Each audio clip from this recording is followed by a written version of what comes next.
Bismillahirrahmanirrahim. Assalamualaikum warahmatullahi wabarakatuh.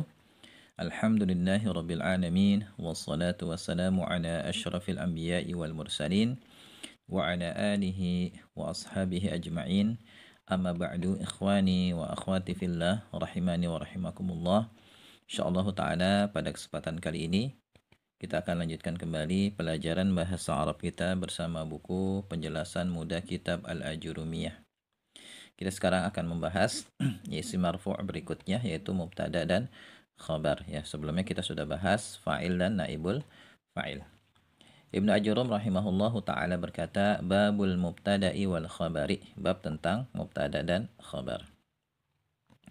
Al-mubtada'u mubtada huwa dia adalah al-ismu isim al-marfu'u isim yang marfu' al-'ari yang terbebas 'anil awamili dari amil-amil al-lafziyati yang nampak ya. Amil lafziyah itu amil yang terucap atau kalau ditulis berarti ada tulisannya nampak gitu ya. Wal khabaru dan khabar huwa dia adalah al-ismul marfu'u isim marfu' al-musnadu yang disandarkan ilaihi kepadanya kepada mubtada. Ya, jadi khabar adalah isim marfu yang disandarkan kepada mubtada untuk membentuk jumlah mufidah. Ya, beda dengan mudhaf ilaih ya, yang nanti akan kita bahas. Kalau mudhaf ilaih itu belum membentuk kalimat sempurna, tapi kalau di sini musnad ya, penyandaran di sini ya, penyandaran khabar kepada mubtada itu untuk membentuk jumlah mufidah. Ya. Nahu qaulika, contohnya seperti perkataanmu Zaidun qa'imun. Zaid berdiri, Zaidun mubtada, qa'imun khabar. Wa zaidani qa'imani ya, dua zaid itu berdiri, az-zaidani mubtada, qa'imani khabar.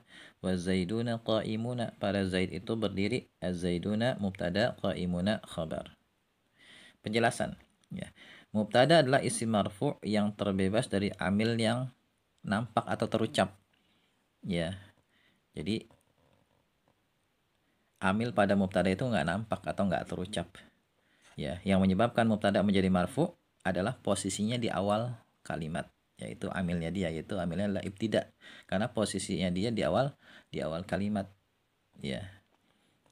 Contoh amil yang nampak misalnya gini, kalau misalnya kita ambil kata masjidun dari kamus ya, kemudian kita kasih huruf min di awalnya, maka nanti bacanya jadi min masjidin, karena dia posisinya majrur biharfil jar. Kalau kita ditanya kenapa dia sekarang jadi majrur, tadinya masjidun sekarang jadi majrur masjidin, karena ada amil sebelumnya itu huruf jar min. Jadi huruf jar min itu amil yang nampak ya, atau amil yang terucap ya. Lafzi itu artinya terucap, amil yang terucap ada kita ucapkan min, atau kalau kita tulis ada tulisannya min gitu. Tapi kalau mubtada ya, amilnya nggak terucap atau tidak nampak ya. Yang menyebabkan mubtada menjadi marfu adalah posisinya di awal kalimat, itu amilnya dia ya. Nah, ini definisi mubtada menurut Ibnu Ajurum, tapi kalau menurut saya ya, definisi yang lebih mudah difahami untuk mubtada adalah isim marfu yang terletak di awal kalimat pada asalnya atau pada umumnya ya. Dan umumnya mubtada berupa isim ma'rifat. Jadi bisa aja kita definisikan untuk tingkatan pemula bahwasannya mubtada adalah isim ma'rifat yang marfu yang terletak di awal kalimat. Jadi kalau nanti kita dapati ada isim ma'rifat yang marfu di awal kalimat, maka posisinya mubtada. Ya, meskipun mungkin secara makna dia adalah pelaku perbuatan, misalnya Zaidun zahaba, misalnya Zaid pergi. Zaidun di situ karena dia isim marfu, isim ma'rifat marfu terletak di awal kalimat, maka dia mubtada. Khabarnya adalah jumlah fi'liyah setelahnya, yaitu zahaba. Zahaba ini kan berupa jumlah. Ada fi'il dan fa'il. Fa'ilnya dhamir mustatir yang sudah kita pelajari sebelumnya. Ya. Yang diperkirakan adalah huwa gitu. Jadi definisi mubtada yang lebih mudah difahami menurut saya adalah ya isim ma'rifat yang marfu yang terletak di awal kalimat. Dan ini definisi ini bisa kita dapat di kitab-kitab yang lain, misalnya di kitab Mulakhas ya, Qawaid al-Lughah al-Arabiyyah. Kemudian definisi khabar adalah isim marfu yang disandarkan kepada mubtada untuk membentuk kalimat sempurna ya, atau kalam atau jumlah mufidah. Ya, tapi definisi lain yang mungkin untuk pemula lebih mudah dipahami adalah ya, khabar adalah segala sesuatu yang bisa melengkapi mubtada agar bisa membentuk kalimat sempurna. Ya, jika berupa satu kata, khabar umumnya berupa isim nakirah. Jadi ini definisi yang sepertinya lebih mudah difahami. Ya, kalau di tingkatan pemula biasanya saya mendefinisikan khabar adalah isim nakirah yang marfu yang memberitakan mubtada atau yang menjadi pelengkap mubtada untuk membentuk kalimat sempurna, ya. Itu lebih mudah. Misalnya, al-masjidu kabirun, masjid itu besar. Al-masjidu mubtada, kabirun khabar. Ya, al-masjidu mubtada. Kita lihat di situ dia kan isim ma'rifat yang marfu dan letaknya di awal kalimat. Sedangkan kabirun khabarnya dia berupa isim nakirah yang marfu yang menjadi pelengkap mubtada atau yang memberitakan mubtada. Ya, bahwasanya masjid itu besar gitu. Al-madrasatu kabiratun, sekolah itu besar. Al-madrasatu mubtada, kabiratun khabar gitu ya. Jadi kalau dalam mendefinisikan sesuatu, ya kita bisa ambil definisi yang paling mudah ya menurut kita ya. Catatan yang pertama, kaidah umumnya mubtada dan khabar harus sama dalam 3 hal. Pertama, sama-sama marfu.